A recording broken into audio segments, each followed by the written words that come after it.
nos acompaña el candidato a la vicepresidencia de la República por el Partido Panameñista, la Alianza Cambio Democrático Panameñista, el señor José Isabel Blandón. Su reacción ante la renuncia del ministro Alfaro. Buenos días, señor Blandón. Bueno, yo creo que era necesaria un poquito de dignidad después del fallo de la Corte. Debió ser antes, cuando todo esto inició y era claro el rechazo de una mayoría del pueblo panameño a la aprobación del contrato. Él, como negociador de ese contrato, debía asumir la responsabilidad política. Y yo diría que ahora, después del fallo y de los planteamientos hechos por la Corte Suprema de Justicia, hasta la responsabilidad legal, porque el fallo de la Corte en muchos aspectos fue muy claro en señalar, por ejemplo, que había habido una inconstitucionalidad en el 2017, que la insistencia de querer aprobar el contrato a pesar de la inconstitucionalidad y respetaba la separación de los poderes, y toda esa situación puede conllevar responsabilidades legales para quienes negociaron y aprobaron el contrato por parte del Estado. Al renunciar no pierde validez la posible denuncia, o todavía lo puede alcanzar aún no siendo ministro. Lo que cambia es quién lo investiga, porque como ministro tiene otra categoría, es jugado ante otra instancia, pero como un ciudadano normal también tiene que responder por lo que hizo cuando era ministro. ¿Me explico? Y yo creo que las renuncias tienen que alcanzar también al ministro de Ambiente, al ministro de Economía y Finanzas, al ministro de Seguridad, por cómo se manejó todas estas cosas. ¿Debería por renunciar? Mencionar, sí, por supuesto que sí. ¿Todos esos ministros debían renunciar? Por supuesto que sí. Digo, debería renunciar todo el gabinete, que al final todos los aprobaron el contrato. Pero eso no va a pasar. Pero que lo que pasa aquí, Atenógenes, es que ahora, con el fallo de la Corte y la ley de moratoria, porque hay que tomar las dos en su conjunto, no hay posibilidad de negociar un nuevo contrato. Y eso hay que tenerlo claro. O sea, como lo dijo Rómulo aquí ayer, ya lo que procede es el cierre de la mina. Y aquí hay mucha gente hablando que sí, el cierre de la mina, pero ¿qué conlleva el cierre de la mina? El cierre de la mina conlleva aspectos administrativos, laborales y ambientales. ¿Cuáles son los tres ministerios a cargo de eso? El Ministerio de Comercio, el Ministerio de Ambiente y el Ministerio de Trabajo.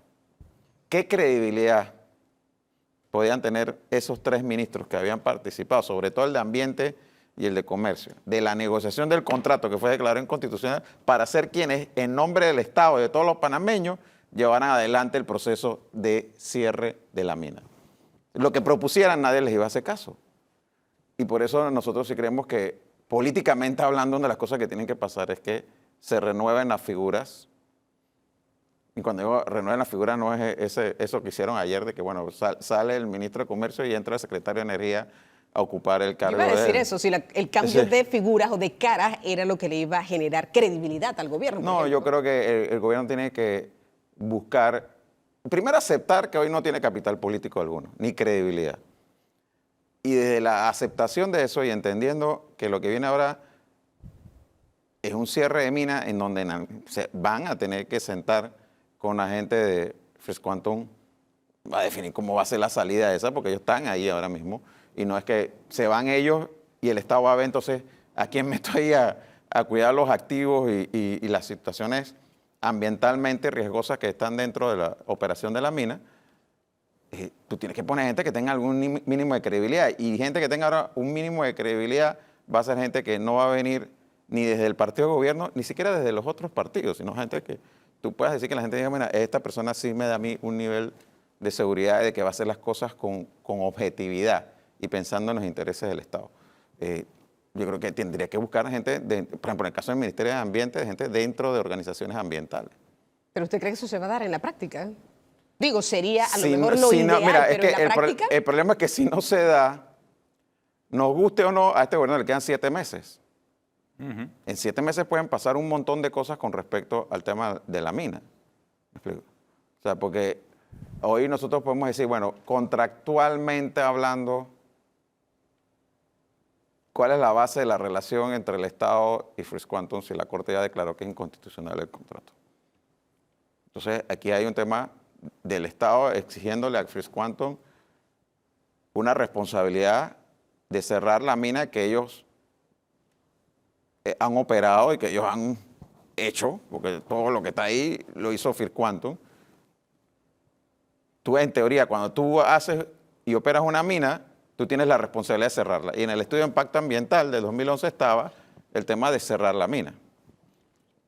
Pero ahora si viene el Estado y le dice a First Quantum, bueno, tú tienes que cerrar la mina, lo cual es un proceso que lleva años y que es costoso, First Quantum va a decir, sobre la base de que tú me vas a exigir eso.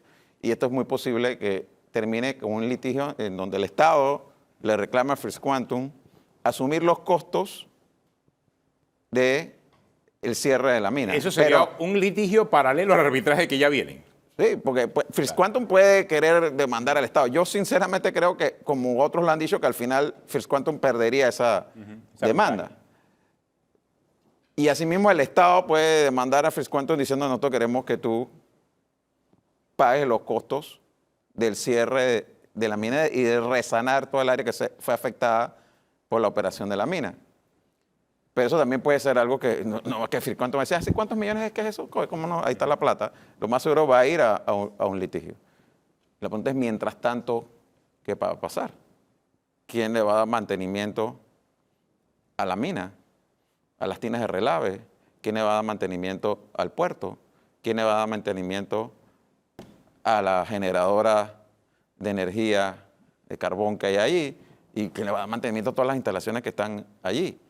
Entonces, aquí el tema es mucho más fácil decir que se cierre la mina que hacerlo. Exactamente. Y ojo, que yo no estoy diciendo que no haya que hacerlo, lo que estoy diciendo es que tenemos que ser realistas con respecto a lo que significa cerrar la mina y que aquí hay que actuar con mucha responsabilidad. Y más allá de lo que podamos decir, bueno, en julio vamos a ver quién gana el gobierno.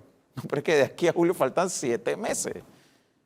Y reitero, si tú dejas eso abandonado por 7 meses, aquí puede haber un desastre ambiental. Y con la situación económica en la que está el gobierno, ahora mismo tenemos, y con la incapacidad de este gobierno, tenemos la seguridad de que este gobierno se tiene que asumir ellos, la administración de la finca, de la mina, van a estar en la capacidad de hacerlo, este gobierno.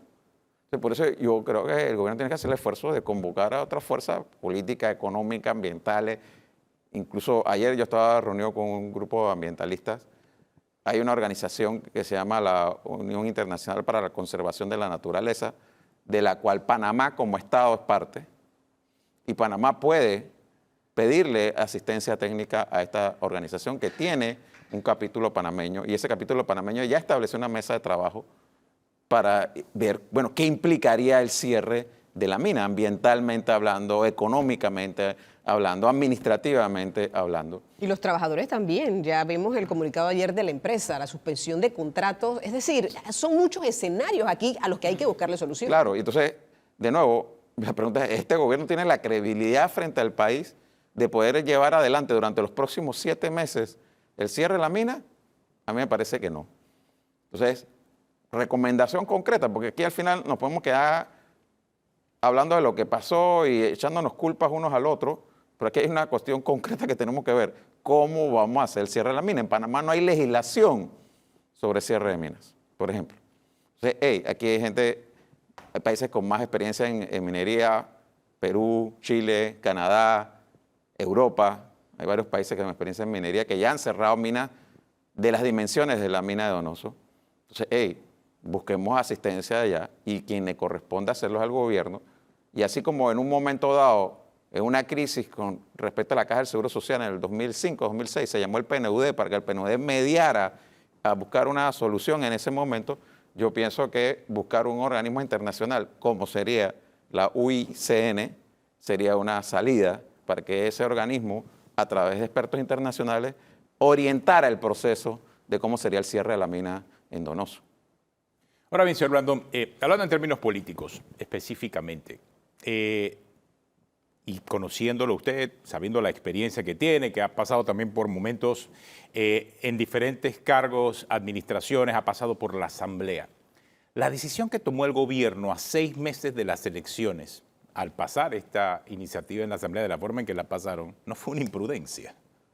Totalmente. Mira, yo pensaba que después que ellos habían retirado el contrato, simple y sencillamente se iba a mantener en ese limbo jurídico de que estábamos revisando el contrato, la mina operaba y ya dejaban que fuera el próximo gobierno quien decidiera el tema, o que le iban a hacer cambios mucho más importantes al contrato atendiendo todas las quejas que se estaban presentando durante las consultas. Lamentablemente optaron por creer que si lo pasaban en 3 días en asamblea, lo aprobaban un día viernes en tercer debate, la gente, tú sabes, eso iba a ser clavo pasado, venían los días patrios y no pasó nada. Y el pueblo en las calles les demostró lo equivocado que estaban, y te reitero. O sea, si hace un año lo hubiesen hecho, a lo mejor en un tiempo similar, la reacción hubiese sido la misma. ¿Qué piensa usted? Quizá no, pero yo sí creo que si algo se ha demostrado, especialmente en este último mes y pico, es que los panameños, en su mayoría, tienen una opinión en contra de la minería, ¿no? Pero además también hay un hastío generalizado con respecto al gobierno, a la política, ¿no? Producto de la crisis económica que se está viviendo.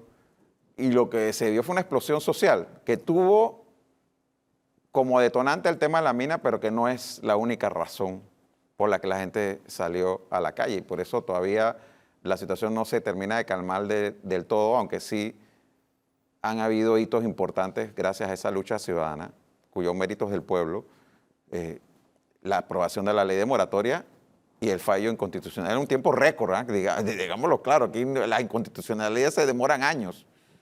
Aquí en un par de meses salió una inconstitucionalidad, eso es producto de la presión ciudadana, no hay que engañarse. Y el tema de que esté todo este conflicto cerca de las elecciones, o sea, ¿cómo esto influye también? Claro, cada administración gubernamental tiene un desgaste para los últimos meses, se agita mucho la política, ¿esto ha influido mucho en todo lo que ha pasado? Mira, yo creo que el gobierno estaba muerto y el candidato de gobierno estaba muerto antes de esta crisis, ahora está requete muerto. No, que si alguno en el PRD cree que tiene alguna posibilidad de ganar la elección, está bien equivocado. Y por supuesto que esto va a tener su impacto en las elecciones del 2024.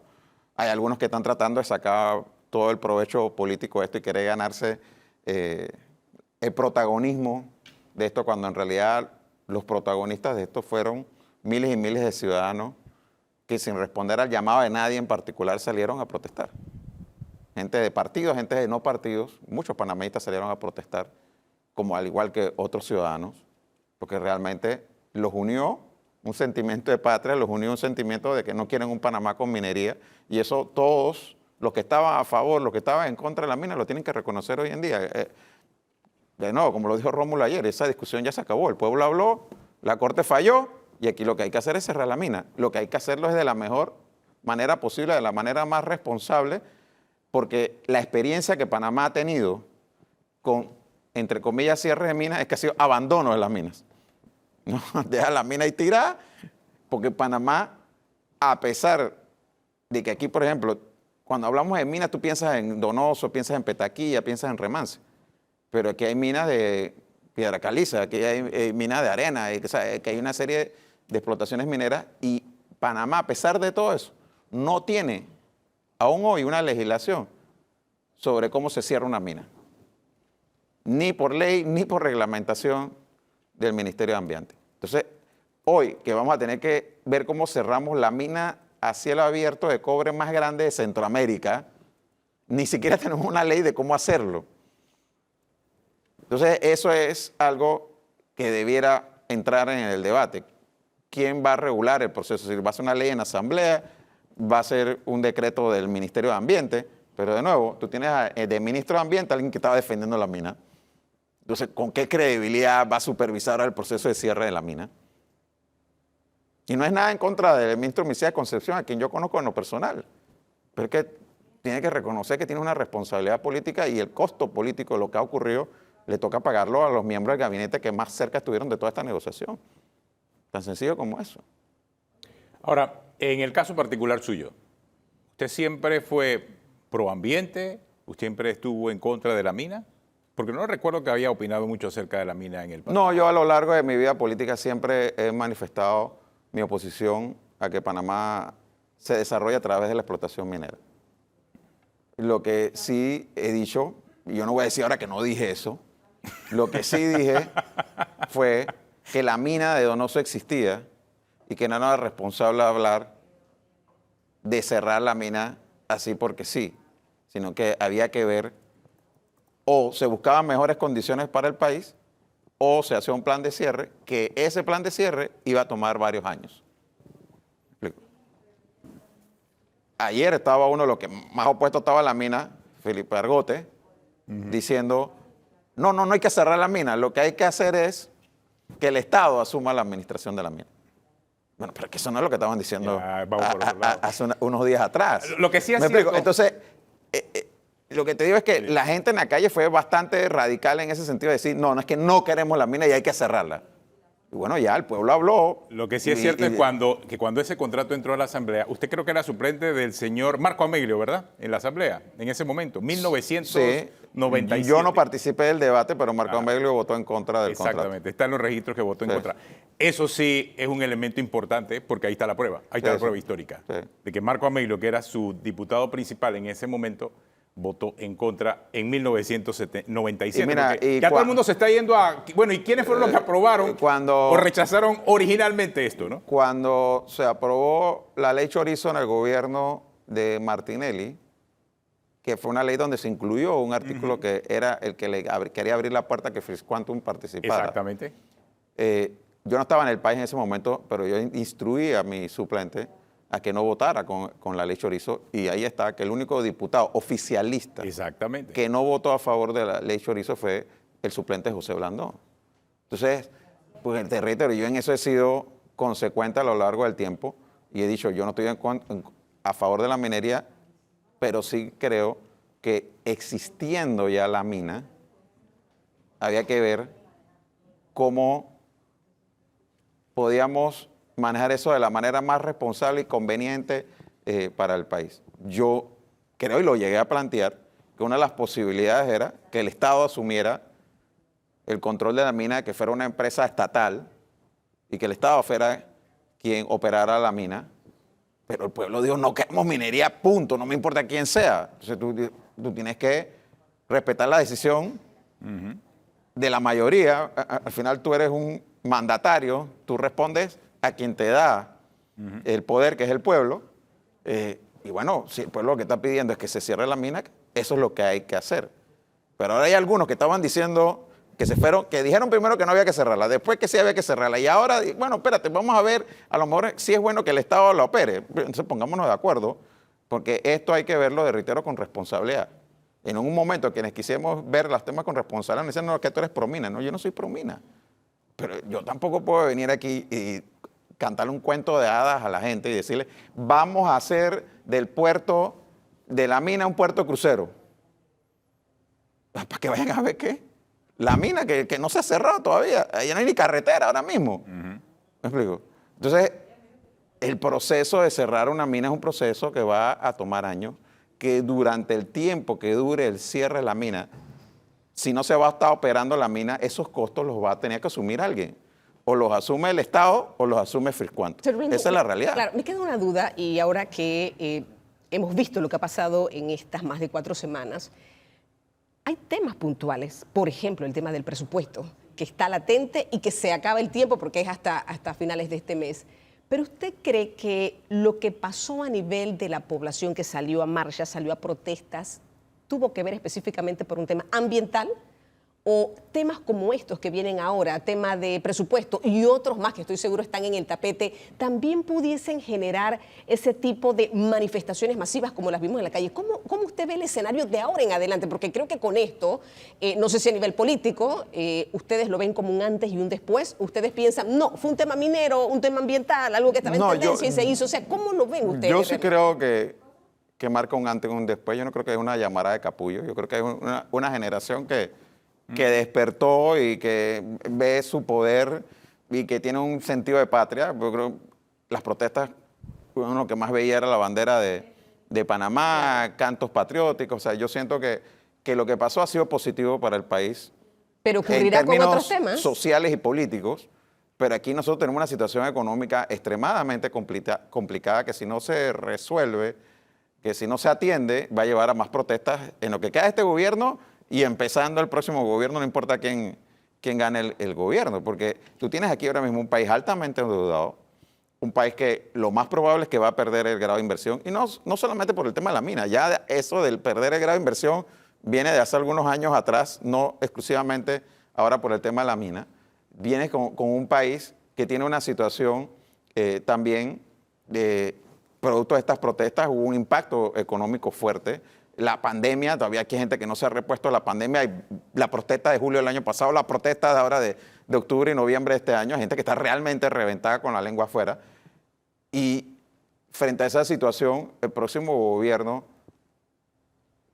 no es realista hablar de que tú vas a empezar el año que viene con un presupuesto de 32 mil millones de dólares. No. Entonces, el ministro de Economía ha dicho, bueno, vamos a bajar el proyecto de presupuesto. ¿A cuánto? Porque tú puedes decir, lo voy a bajar a 30 mil o a 32 mil. ¿Y en qué? ¿Y en qué? ¿Y en qué? ¿No? Entonces, esos son temas que definitivamente, si el gobierno insiste en manejar las cosas como lo ha manejado hasta ahora, van a ser temas que van a ser detonantes. Pero yo te digo, volviendo al tema de la mina, aquí va a haber un detonante, porque posiblemente a corto plazo, y la gente no lo quiere decir porque nadie quiere asumir el riesgo político de decirlo en voz alta. ¿A quién le corresponde cubrir los costos del cierre de la mina? A nuestro juicio le corresponde a First Quantum. Pero eso es un acuerdo que tiene que haber entre el Estado y First Quantum. Tú te quedas para cerrar esa mina. Pero aquí hay gente diciendo que First Quantum se tiene que ir ya. Entonces, si First Quantum se va ya, ¿Quién paga el cierre de la ¿quién mina? paga el cierre de la mina? Ah, ellos, sí, pero tú crees que lo van a pagar, sí, porque sí. Va a tener que demandar. Y mientras esa demanda se resuelve, ¿Quién mantiene la mina? ¿Quién lo paga? ¿Y quién mantiene la mina? Exacto. Entonces, esos son temas que son realidades, porque en el mundo de lo ideal, pues las cosas se van a resolver así porque yo quiero que se resuelva, pero en el mundo de las realidades, aquí hay cosas muy serias y muy complejas que tenemos que ver para cumplir con lo que el pueblo ha pedido y con lo que la Corte falló, que es cerrar la mina. Gracias, señor Blandón, por acompañarnos.